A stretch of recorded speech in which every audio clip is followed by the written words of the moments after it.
Okey tuan, Link berdua tu. Tu nak tahu link dia orang ni apa kena mengena dia orang ni. Jerit sikit Param. Tu nak tahu dia orang apa kena mengena dua orang ni. Bukan macam mana kata dia ni orang kanan ke orang kiri tu tak tahu Tun. Mana ada tuan, saya orang bawah je tuan. Wow, joker tuan tuan jangan macam ni tuan. Kalik. Sabar tuan. Ni ingat tu, tuan saya Kalik. tu sekali itu dia IG tu. Kalik, bukan constable Kalik. Ya tuan, tapi nak buat macam mana tuan?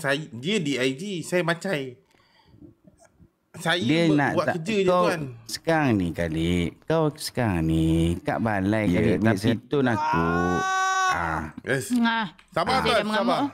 Okey. Yang saya mengamuk tu. Okey. Cuba kau bagi tahu, takkanlah Tun aku nak bocor rahsia kat mana bos kau pula yang kau ni cerita benda ni kat Ya, tapi tuan dah ambil saya depan dia tuan. Ya, kami pandai-pandai lah cover nanti. Takkanlah kami ni nak akan Awak percaya kat kami akan jaga awak. Kau punya kumpulan tu. Aduh tuan, dia Cerita je. Bang. Okey, dia cerita Cik, tuan. kita cerita sini habis sini je, Cik. Kita cerita sini habis sini. Cerita sini habis sini. Okey tuan, dia macam ni tuan. Itu je. Okey, Bukan kalau tuan tu tanya saya Ya. okey. Saya hanya ikut Manap bila dipanggil. Tuan, okey tuan, di sini tuan. Saya macam saya cakap, saya hanya macai dan hanya membuat kerja apabila ada order. Dia tipu Tuan. Tun. Bagi saya explain dulu tuan. Dia orang kanan Tun. Orang kanan. Okey, tapi tuan, malam ni tuan, saya janji tuan. Tuan lepaskan saya kejap lagi. Malam ni saya ambil nombor tuan.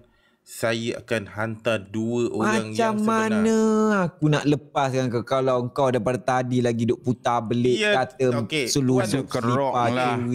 Kerok lah. Tuan dah tangkap saya. Saya dah dalam organisasi dia. Betul.